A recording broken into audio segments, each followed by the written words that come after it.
Hello everyone. If you like what I'm doing here, please consider subscribing, liking, and commenting. It would really help the channel out quite a bit. Thank you very much.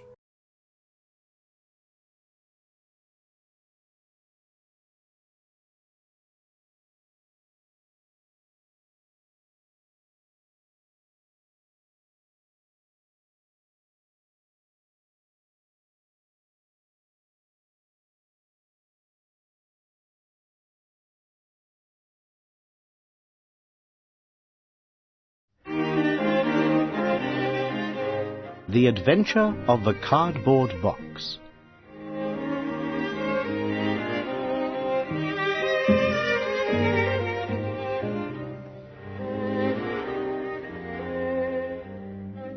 In choosing a few typical cases which illustrate the remarkable mental qualities of my friend Sherlock Holmes, I have endeavoured as far as possible to select those which presented the minimum of sensationalism, while offering a fair field for his talents.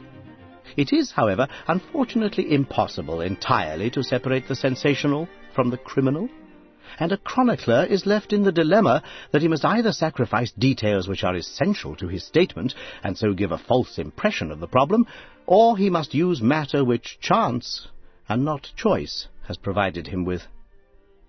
With this short preface, I shall turn to my notes of what proved to be a strange, though a peculiarly terrible chain of events.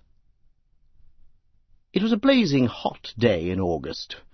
Baker Street was like an oven, and the glare of the sunlight upon the yellow brickwork of the house across the road was painful to the eye. It was hard to believe that these were the same walls which loomed so gloomily through the fogs of winter. Our blinds were half drawn, and Holmes lay curled upon the sofa, reading and re-reading a letter which he had received by the morning post. For myself, my term of service in India had trained me to stand heat better than cold, and a thermometer at 90 was no hardship. But the morning paper was uninteresting. Parliament had risen, everybody was out of town, and I yearned for the glades of the New Forest or the shingle of Southsea. A depleted bank account had caused me to postpone my holiday, and as to my companion, neither the country nor the sea presented the slightest attraction to him. He loved to lie in the very centre of 5 millions of people, with his filaments stretching out and running through them, responsive to every little rumour or suspicion of unsolved crime. Appreciation of nature found no place among his many gifts, and his only change was when he turned his mind from the evil doer of the town to track down his brother of the country. Finding that Holmes was too absorbed for conversation, I had tossed aside the barren paper, and, leaning back in my chair, I fell into a brown study. Suddenly my companion's voice broke in upon my thoughts. "You are right, Watson," said he. "It does seem a most preposterous way of settling a dispute." "Most preposterous," I exclaimed, and then suddenly realizing how he had echoed the inmost thought of my soul, I sat up in my chair and stared at him in blank amazement. "What is this, Holmes?" I cried. "This is beyond anything which I could have imagined." He laughed heartily at my perplexity. "You remember," said he, "that some little time ago, when I read you the passage in one of Poe's sketches, in which a close reasoner follows the unspoken thoughts of his companion, you were inclined to treat the matter as a mere tour de force of the author. On my remarking that I was constantly in the habit of doing the same thing, you expressed incredulity." "Oh, no." "Perhaps not with your tongue, my dear Watson, but certainly with your eyebrows.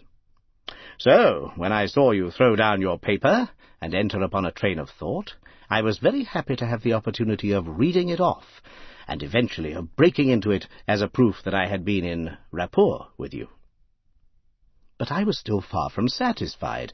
"In the example which you read to me," said I, "the reasoner drew his conclusions from the actions of the man whom he observed. If I remember right, he stumbled over a heap of stones, looked up at the stars, and so on.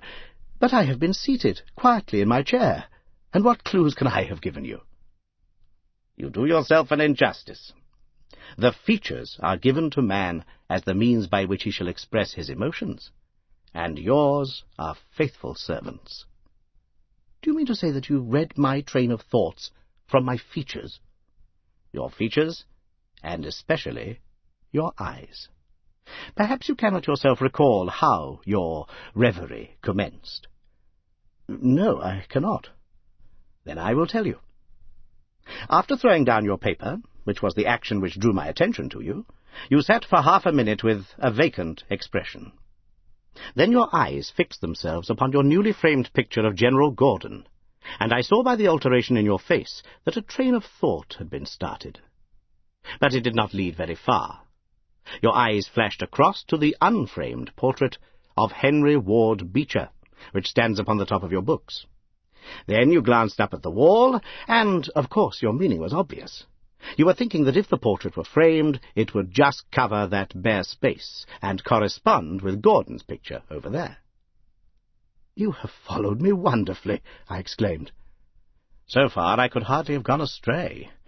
But now your thoughts went back to Beecher, and you looked hard across, as if you were studying the character in his features. Then your eyes ceased to pucker, but you continued to look across, and your face was thoughtful. You were recalling the incidents of Beecher's career. I was well aware that you could not do this without thinking of the mission which he undertook on behalf of the North at the time of the Civil War, for I remember your expressing your passionate indignation at the way in which he was received by the more turbulent of our people. You felt so strongly about it that I knew you could not think of Beecher without thinking of that also. When a moment later I saw your eyes wander away from the picture, I suspected that your mind had now turned to the Civil War, and when I observed that your lips set, your eyes sparkled, and your hands clenched, I was positive that you were indeed thinking of the gallantry which was shown by both sides in that desperate struggle. But then again, your face grew sadder. But I have in my hands here a little problem which may prove to be more difficult of solution than my small essay and thought-reading. Have you observed in the paper a short paragraph referring to the remarkable contents of a packet sent through the post to Miss Cushing of Cross Street, Croydon? No, I saw nothing. Ah, then you must have overlooked it. Just toss it over to me. Here it is, under the financial column. Perhaps you'll be good enough to read it aloud. I picked up the paper which he had thrown back to me, and read the paragraph indicated. It was headed, "A Gruesome Packet." Miss Susan Cushing, living at Cross Street, Croydon, has been made the victim of what must be regarded as a peculiarly revolting practical joke, unless some more sinister meaning should prove to be attached to the incident. At 2 o'clock yesterday afternoon, a small packet, wrapped in brown paper, was handed in by the postman. A cardboard box was inside, which was filled with coarse salt. On emptying this, Miss Cushing was horrified to find 2 human ears, apparently quite freshly severed. The box had been sent by parcel post from Belfast upon the morning before.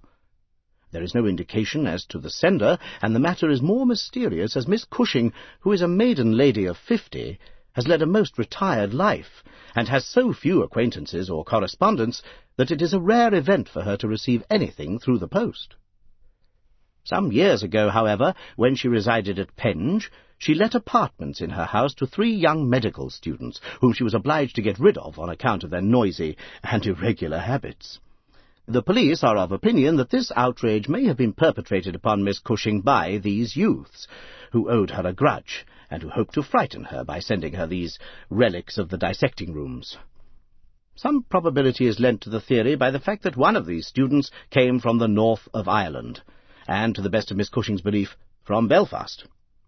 In the meantime, the matter is being actively investigated, Mr. Lestrade, one of the very smartest of our detective officers, being in charge of the case. "So much for the Daily Chronicle," said Holmes as I finished reading. "Now for our friend Lestrade. I had a note from him this morning in which he says, 'I think that this case is very much in your line. We have every hope of clearing the matter up, but we find a little difficulty in getting anything to work upon. We have, of course, wired to the Belfast post office, but a large number of parcels were handed in upon that day, and they have no means of identifying this particular one, or of remembering the sender. The box is a half-pound box of honeydew tobacco, and does not help us in any way. The medical student theory still appears to me to be the most feasible, but if you should have a few hours to spare, I shall be very happy to see you out here. I shall be either at the house or in the police station all day. What say you, Watson? Can you rise superior to the heat and run down to Croydon with me on the off chance of a case for your annals? I was longing for something to do. You shall have it, then. Ring for our boots and tell them to order a cab. I'll be back in a moment when I have changed my dressing gown and filled my cigar case.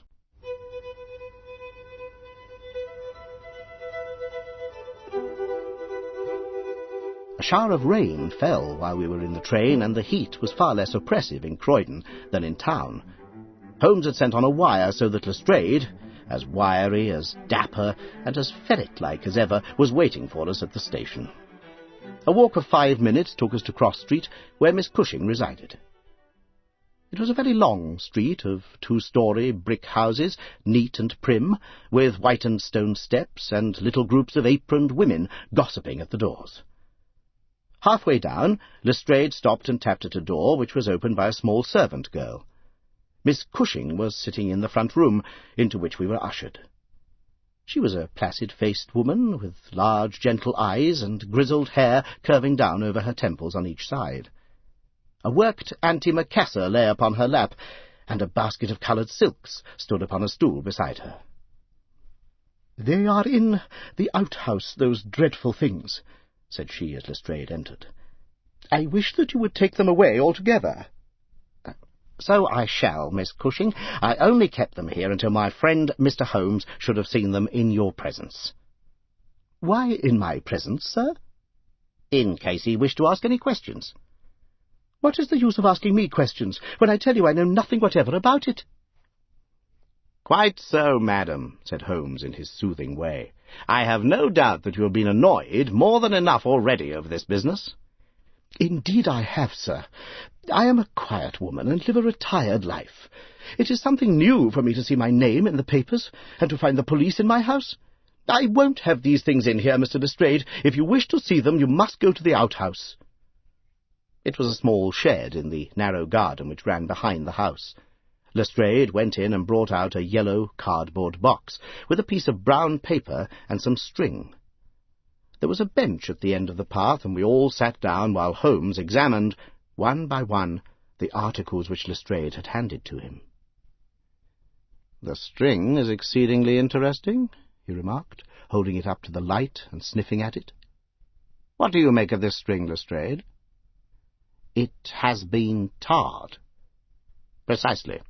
It is a piece of tarred twine. You have also no doubt remarked that Miss Cushing has cut the cord with a scissors, as can be seen by the double fray on each side. This is of importance." "I cannot see the importance," said Lestrade.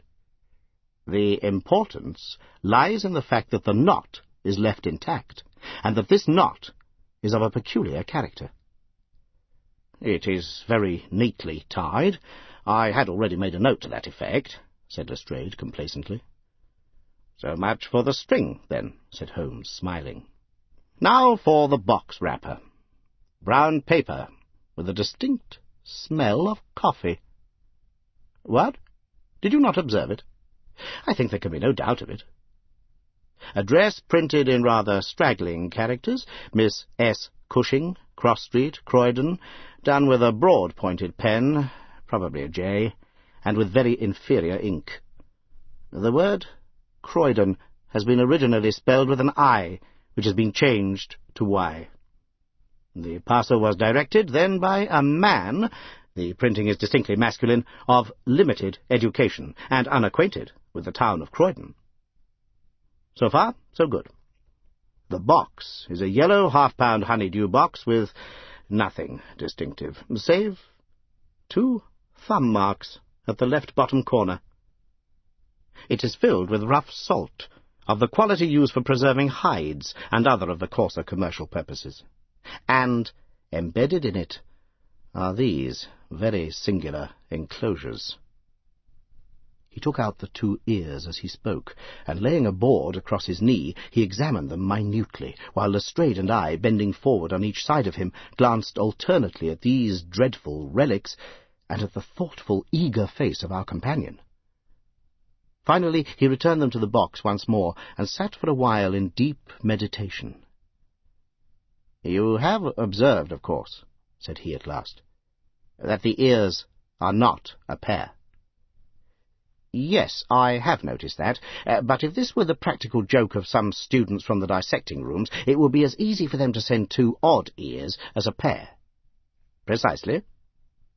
But this is not a practical joke." "You are sure of it?" "The presumption is strongly against it. Bodies in the dissecting rooms are injected with preservative fluid. These ears bear no signs of this. They are fresh, too. They have been cut off with a blunt instrument, which would hardly happen if a student had done it. Again, carbolic or rectified spirits would be the preservatives which would suggest themselves to the medical mind, certainly not rough salt. I repeat that there is no practical joke here, but that we are investigating a serious crime." A vague thrill ran through me as I listened to my companion's words, and saw the stern gravity which had hardened his features. This brutal preliminary seemed to shadow forth some strange and inexplicable horror in the background. Lestrade, however, shook his head like a man who is only half convinced. "There are objections to the joke theory, no doubt," said he, "but there are much stronger reasons against the other. We know that this woman has led a most quiet and respectable life at Penge and here for the last 20 years. She's hardly been away from her home for a day during that time. Why on earth, then, should any criminal send her the proofs of his guilt? Especially as, unless she is a most consummate actress, she understands quite as little of the matter as we do." "That is the problem which we have to solve," Holmes answered. "And for my part, I shall set about it by presuming that my reasoning is correct, and that a double murder has been committed. One of these ears is a woman's, small, finely formed, and pierced for an earring. The other is a man's, sunburned, discoloured, and also pierced for an earring. These two people are presumably dead, or we should have heard their story before now. Today is Friday. The packet was posted on Thursday morning. The tragedy, then, occurred on Wednesday or Tuesday or earlier. If the two people were murdered, who but their murderer would have sent this sign of his work to Miss Cushing? We may take it that the sender of the packet is the man whom we want. But he must have some strong reason for sending Miss Cushing this packet. What reason, then? It must have been to tell her that the deed was done, or to pain her, perhaps. But in that case she knows who it is. Does she know? I doubt it. If she knew, why should she call the police in? She might have buried the ears, and no one would have been the wiser. That is what she would have done if she had wished to shield the criminal. But if she does not wish to shield him, she would give his name. There is a tangle here which needs straightening out." He had been talking in a high, quick voice, staring blankly up over the garden fence, but now he sprang briskly to his feet and walked towards the house. "I have a few questions to ask Miss Cushing," said he. "In that case I may leave you here," said Lestrade, "for I have another small business on hand. I think that I have nothing further to learn from Miss Cushing. You will find me at the police station." "We shall look in on our way to the train," answered Holmes. A moment later he and I were back in the front room, where the impassive lady was still quietly working away at her antimacassar. She put it down on her lap as we entered, and looked at us with her frank, searching blue eyes. "I am convinced, sir," she said, "that this matter is a mistake, and that the parcel was never meant for me at all. I have said this several times to the gentleman from Scotland Yard, but he simply laughs at me. I have not an enemy in the world, as far as I know, so why should anyone play me such a trick?" "I am coming to be of the same opinion, Miss Cushing," said Holmes, taking a seat beside her.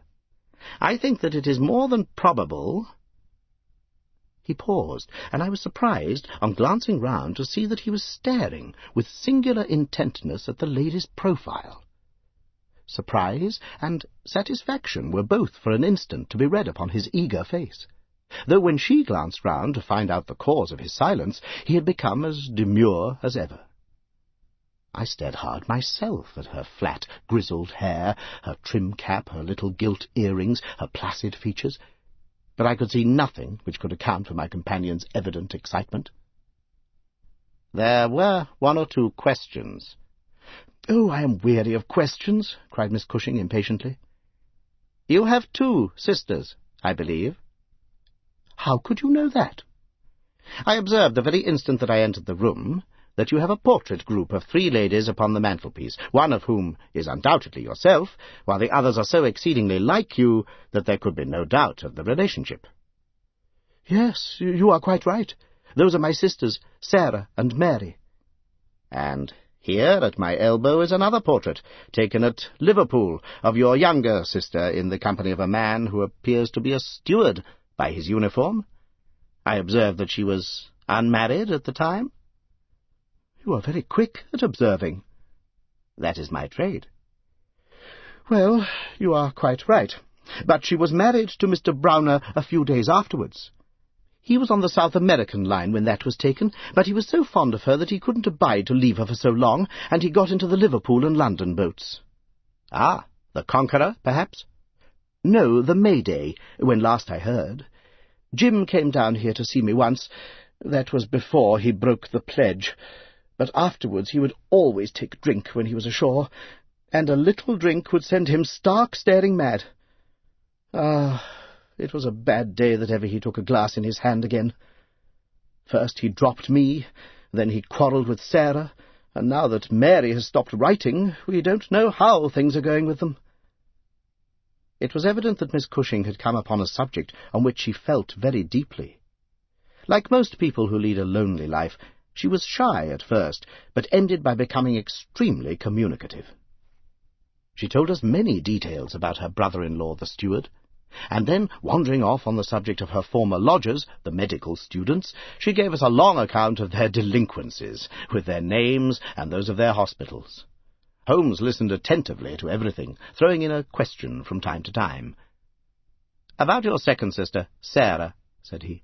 "I wonder, since you are both maiden ladies, that you do not keep house together." "Ah, you don't know Sarah's temper, or you would wonder no more. I tried it when I came to Croydon, and we kept on until about 2 months ago, when we had to part. I don't want to say a word against my own sister, but she was always meddlesome and hard to please, was Sarah." "You say that she quarrelled with your Liverpool relations?" "Yes, and they were the best of friends at one time. Why, she went up there to live, in order to be near them. And now she has no word hard enough for Jim Browner.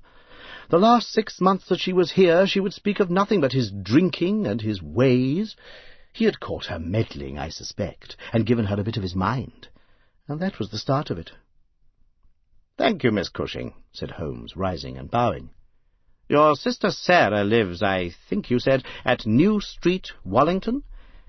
Good-bye, and I'm very sorry that you should have been troubled over a case with which, as you say, you have nothing whatever to do." There was a cab passing as we came out, and Holmes hailed it. "How far to Wallington?" he asked. "Only about a mile, sir." "Very good. Jump in, Watson. We must strike while the iron is hot. Simple as the case is, there have been 1 or 2 very instructive details in connection with it. Just pull up at a telegraph office as you pass, cabby." Holmes sent off a short wire, and for the rest of the drive lay back in the cab with his hat tilted over his nose to keep the sun from his face. Our driver pulled up at a house which was not unlike the one which we had just quitted. My companion ordered him to wait, and had his hand upon the knocker when the door opened, and a grave young gentleman in black with a very shiny hat appeared on the step. "Is Miss Cushing at home?" asked Holmes. "Miss Sarah Cushing is extremely ill," said he. "She has been suffering since yesterday from brain symptoms of great severity. As her medical adviser, I cannot possibly take the responsibility of allowing anyone to see her. I should recommend you to call again in 10 days. He drew on his gloves, closed the door, and marched off down the street. "Well, if we can't, we can't," said Holmes, cheerfully. "Perhaps she could not, or would not, have told you much." "I did not wish her to tell me anything. I only wanted to look at her. However, I think that I have got all that I want. Drive us to some decent hotel, cabby, where we may have some lunch, and afterwards we shall drop down upon friend Lestrade at the police station.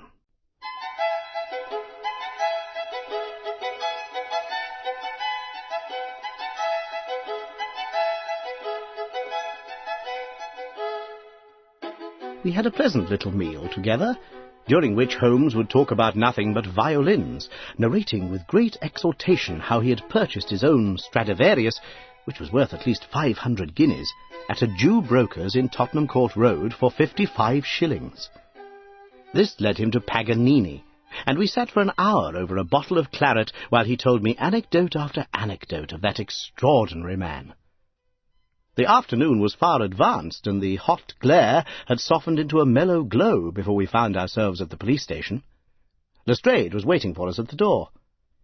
"A telegram for you, Mr. Holmes," said he.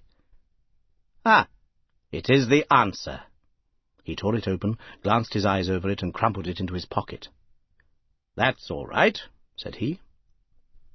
"Have you found out anything?" "I have found out everything." "What?" Lestrade stared at him in amazement. "You are joking." I was never more serious in my life. "A shocking crime has been committed, and I think I have now laid bare every detail of it." "And the criminal?" Holmes scribbled a few words upon the back of one of his visiting cards, and threw it over to Lestrade. "That is the name," he said. "You cannot effect an arrest until tomorrow night at the earliest. I should prefer that you do not mention my name at all in connection with the case, as I choose to be only associated with those crimes which present some difficulty in their solution. Come on, Watson." We strode off together to the station, leaving Lestrade still staring with a delighted face at the card which Holmes had thrown him. "The case," said Sherlock Holmes as we chatted over our cigars that night in our rooms at Baker Street, "is one where, as in the investigations which you have chronicled under the names of A Study in Scarlet and of The Sign of Four, we have been compelled to reason backward from effects to causes. I have written to Lestrade asking him to supply us with the details which are now wanting, and which he will only get after he has secured his man. That he may be safely trusted to do, for although he is absolutely devoid of reason, he is as tenacious as a bulldog when he once understands what he has to do, and indeed it is just this tenacity which has brought him to the top at Scotland Yard." "Your case is not complete, then?" I asked.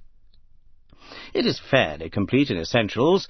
We know who the author of the revolting business is, although one of the victims still escapes us. Of course, you have formed your own conclusions." "I presume that this Jim Browner, the steward of a Liverpool boat, is the man whom you suspect." "Oh, it is more than a suspicion." "And yet I cannot see anything save very vague indications." "On the contrary, to my mind nothing could be more clear. Let me run over the principal steps. We approached the case, you remember, with an absolutely blank mind, which is always an advantage. We had formed no theories. We were simply there to observe and to draw inferences from our observations.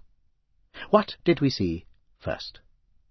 A very placid and respectable lady, who seemed quite innocent of any secret, and a portrait which showed me that she had 2 younger sisters. It instantly flashed across my mind that the box might have been meant for one of these. I set the idea aside as one which could be disproved or confirmed at our leisure. Then we went to the garden, as you remember, and we saw the very singular contents of the little yellow box.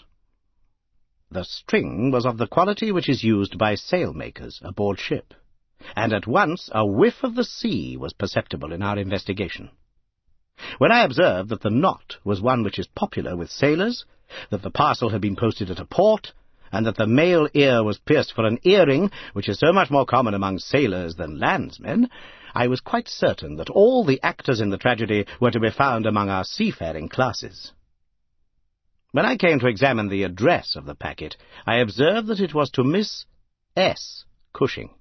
Now, the oldest sister would, of course, be Miss Cushing, and although her initial was S, it might belong to one of the others as well. In that case, we should have to commence our investigation from a fresh basis altogether. I therefore went into the house with the intention of clearing up this point. I was about to assure Miss Cushing that I was convinced that a mistake had been made, when you may remember that I came suddenly to a stop. The fact was that I had just seen something which filled me with surprise, and at the same time narrowed the field of our inquiry immensely. As a medical man, you are aware, Watson, that there is no part of the body which varies so much as the human ear. Each ear is, as a rule, quite distinctive, and differs from all other ones. In last year's Anthropological Journal you will find 2 short monographs from my pen upon the subject. I had, therefore, examined the ears in the box with the eyes of an expert, and had carefully noted their anatomical peculiarities. Imagine my surprise, then, when, on looking at Miss Cushing, I perceived that her ear corresponded exactly with the female ear which I had just inspected. The matter was entirely beyond coincidence. There was the same shortening of the pinna, the same broad curve of the upper lobe, the same convolution of the inner cartilage. In all essentials, it was the same ear. Of course, I at once saw the enormous importance of the observation. It was evident that the victim was a blood relation, and probably a very close one. I began to talk to her about her family, and you remember that she at once gave us some exceedingly valuable details. In the first place, her sister's name was Sarah, and her address had until recently been the same, so that it was quite obvious how the mistake had occurred, and for whom the packet was meant. Then we heard of this steward, married to the third sister, and learned that he had at one time been so intimate with Miss Sarah that she had actually gone up to Liverpool to be near the Browners. But a quarrel had afterwards divided them. This quarrel had put a stop to all communications for some months, so that if Browner had occasion to address a packet to Miss Sarah, he would undoubtedly have done so to her old address. And now the matter had begun to straighten itself out wonderfully. We had learned of the existence of this steward, an impulsive man of strong passions. You remember that he threw up what must have been a very superior berth in order to be nearer to his wife, subject to occasional fits of hard drinking. We had reason to believe that his wife had been murdered, and that a man, presumably a seafaring man, had been murdered at the same time. Jealousy, of course, at once suggests itself as the motive for the crime. And why should these proofs of the deed be sent to Miss Sarah Cushing? Probably because during her residence in Liverpool she had some hand in bringing about the events which led to the tragedy. You will observe that this line of boats calls at Belfast, Dublin, and Waterford, so that, presuming that Browner had committed the deed and had embarked at once upon his steamer, the Mayday, Belfast would be the first place at which he could post his terrible packet. A second solution was at this stage obviously possible, and although I thought it exceedingly unlikely, I was determined to elucidate it before going further.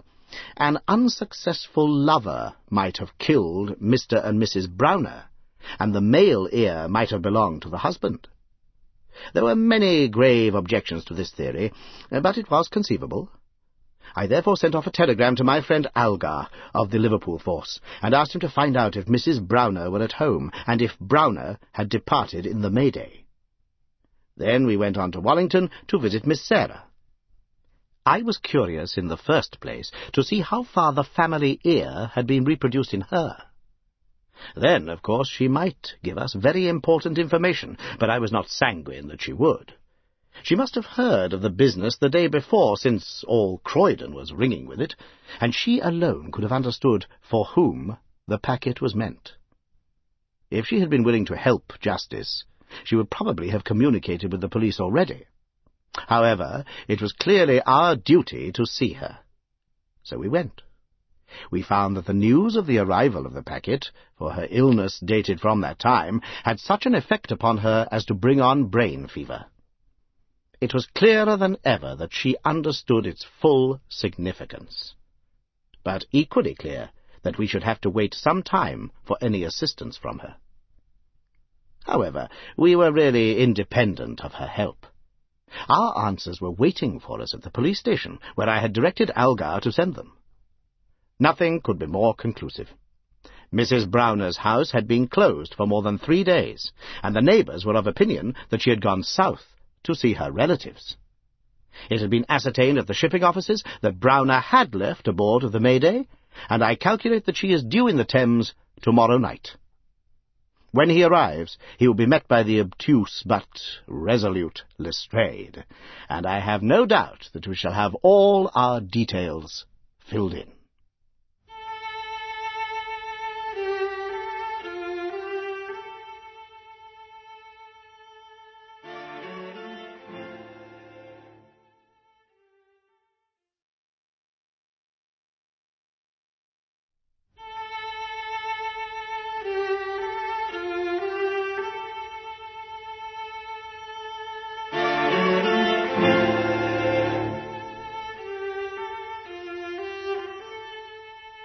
Sherlock Holmes was not disappointed in his expectations.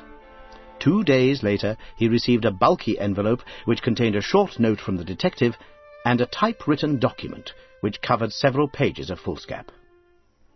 "Lestrade has got him all right," said Holmes, glancing up at me. "Perhaps it would interest you to hear what he says.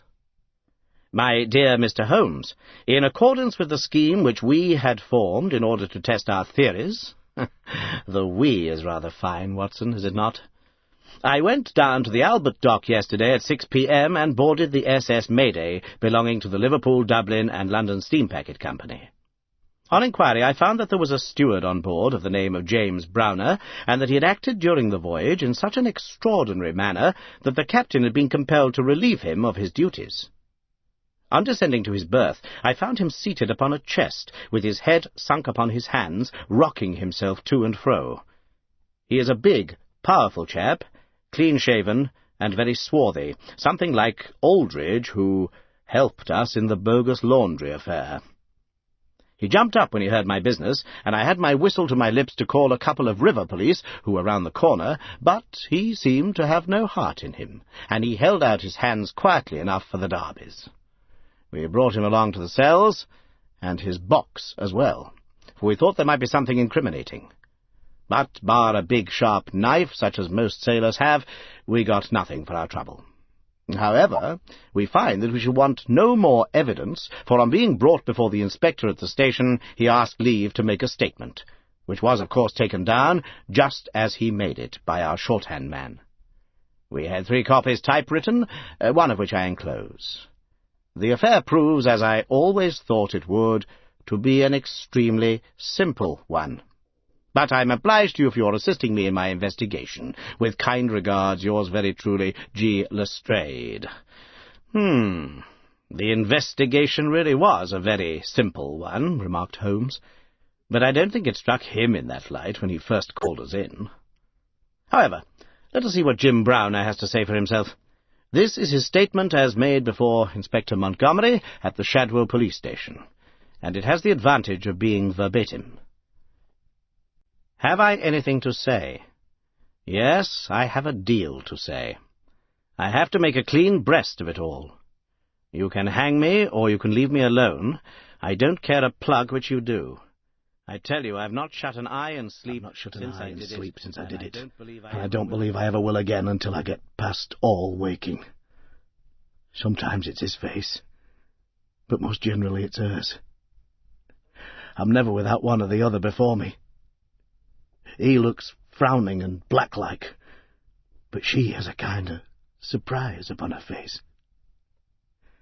Aye, the white lamb. She might well be surprised when she read death on a face that had seldom looked anything but love upon her before. But it was Sarah's fault, and may the curse of a broken man put a blight on her and set the blood rotting in her veins. It's not that I want to clear myself. I know that I went back to drink, like the beast that I was. But she would have forgiven me.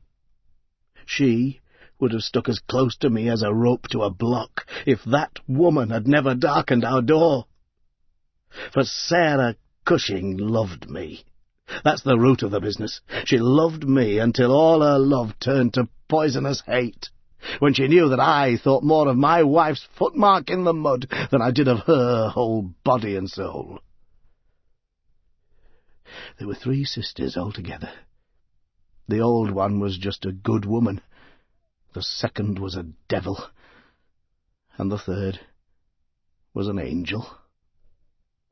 Sarah was 33, and Mary was 29 when I married.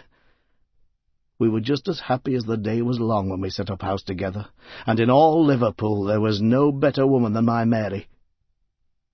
And then we asked Sarah up for a week, and the week grew into a month, and one thing led to another until she was just one of ourselves. I was blue ribbon at that time, and we were putting a little money by, and all was as bright as a new dollar. My God, whoever would have thought that it could have come to this? Whoever would have dreamed it? I used to be home for the weekends very often, and sometimes if the ship were held back for cargo I would have a whole week at a time, and in this way I saw a deal of my sister-in-law, Sarah. She was a fine, tall woman, black and quick and fierce, with a proud way of carrying her head, and a glint from her eye like a spark from a flint. But when little Mary was there, I'd never have thought of her, and that I swear as I hope for God's mercy. It had seemed to me sometimes that she liked to be alone with me, or to coax me out for a walk with her, but I'd never thought anything of that.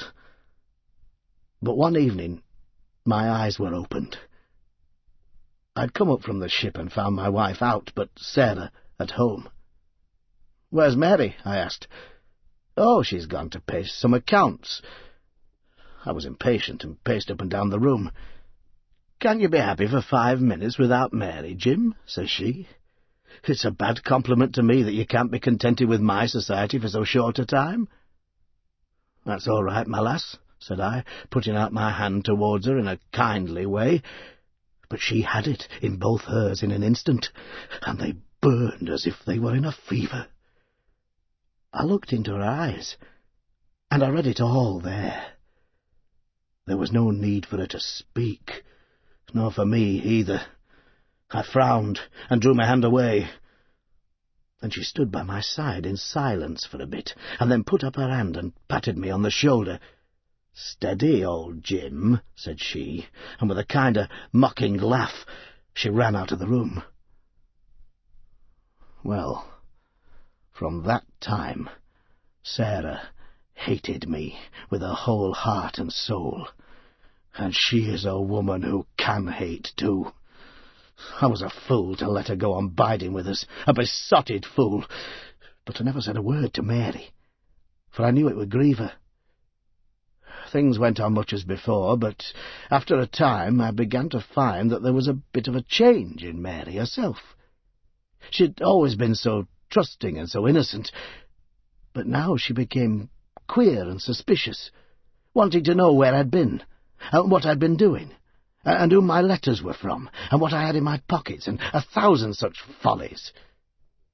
Day by day she grew queerer and more irritable, and we had ceaseless rows about nothing. I was fairly puzzled by it all.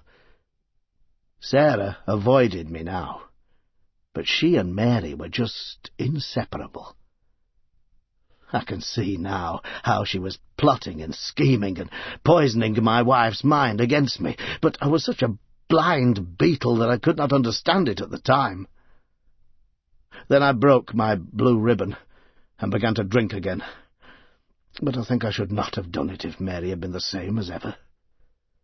She had some reason to be disgusted with me now, and the gap between us began to be wider and wider. And then this Alec Fairbairn chipped in, and things became 1,000 times blacker. It was to see Sarah that he came to my house first, but soon it was to see us, for he was a man with winning ways, and he made friends wherever he went. He was a dashing, swaggering chap, smart and curled, who had seen half the world and could talk of what he'd seen. He was good company, I won't deny it, and he had wonderful polite ways with him for a sailor man, so that I think there must have been a time when he knew more of the poop than the forecastle. For a month he was in and out of my house, and never once did it cross my mind that harm might come of his soft, tricky ways. And then, at last, something made me suspect, and from that day my peace was gone forever. It was only a little thing, too.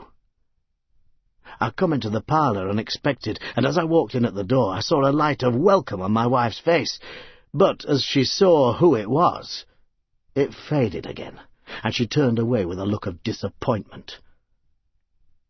That was enough for me. There was no one but Alec Fairbairn whose step she could have mistaken for mine. If I could have seen him then, I should have killed him, for I've always been like a madman when my temper gets loose. Mary saw the devil's light in my eyes, and she ran forward with her hands on my sleeve. "Don't, Jim, don't," says she. "Where's Sarah?" I asked. "In the kitchen," says she. "Sarah," says I as I went in, "this man Fairbairn is never to darken my door again." "Why not?" says she. "Because I ordered it." "Oh," says she, "if my friends are not good enough for this house, then I am not good enough for it either." "You can do what you like," says I, "but if Fairbairn shows his face here again, I'll send you one of his ears for a keepsake." She was frightened by my face, I think, for she never answered a word, and the same evening she left my house. Well, I don't know now whether it was pure devilry on the part of this woman, or whether she thought that she could turn me against me wife by encouraging her to misbehave.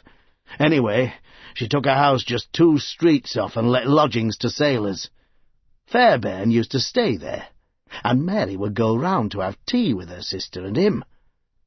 How often she went I don't know, but I followed her one day, and as I broke in at the door, Fairbairn got away over the back garden wall, like the cowardly skunk that he was.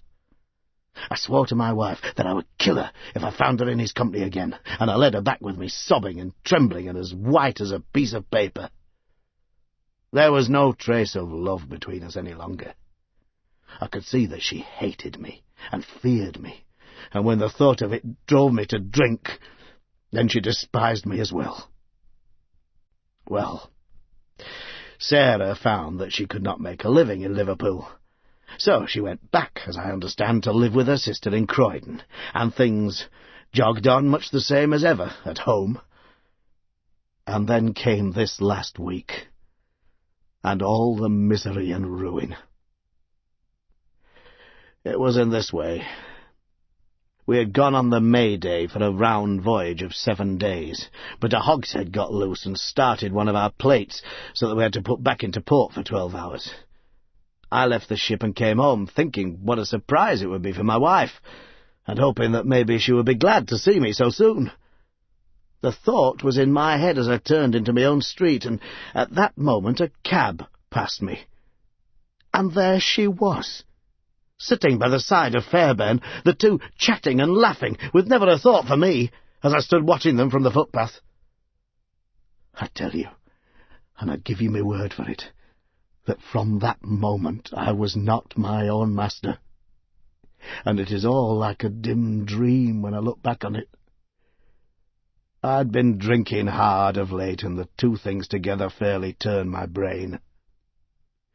There's something throbbing in me head now, like a docker's hammer. But that morning I seemed to have all Niagara whizzing and buzzing in my ears. Well, I took to my heels, and I ran after the cab. I had a heavy oak stick in my hand, and I tell you I saw red from the first. But as I ran, I got cunning, too, and hung back a little to see them without being seen. They pulled up soon at the railway station. There was a good crowd round the booking office, so I got quite close to them without being seen. They took tickets for New Brighton. So did I, but I got in 3 carriages behind them. When we reached it, they walked along the parade, and I was never more than 100 yards from them. At last I saw them hire a boat and start for a row, for it was a very hot day, and they thought, no doubt, that we'd be cooler on the water. It was just as if they had been given into my hands. There was a bit of a haze, and you could not see more than a few 100 yards. I hired a boat for myself, and I pulled after them. I could see the blur of their craft, but they were going nearly as fast as I, and they must have been a long mile from the shore before I caught them up.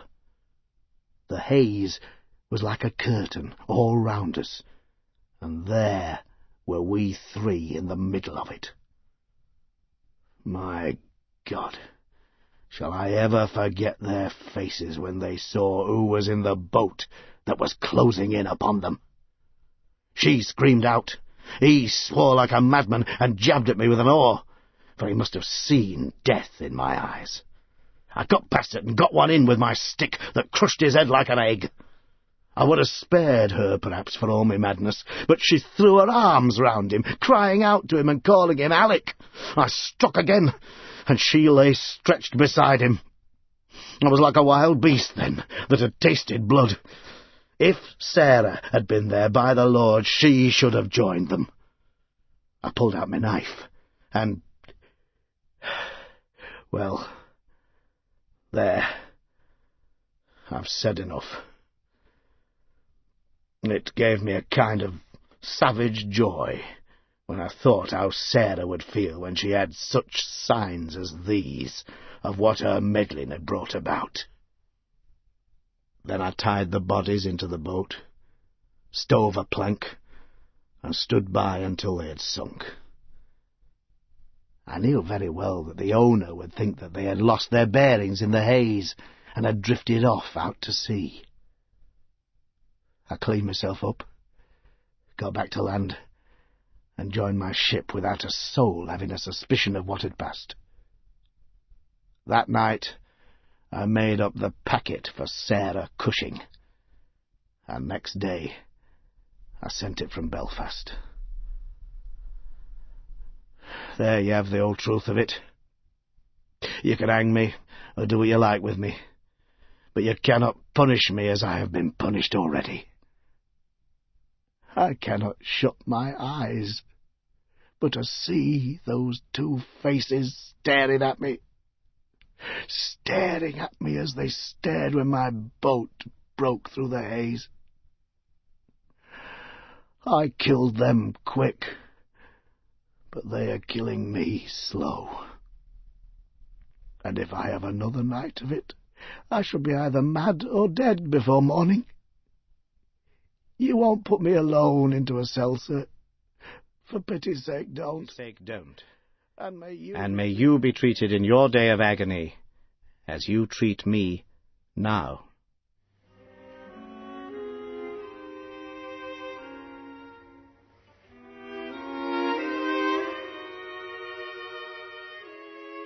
What is the meaning of it, Watson?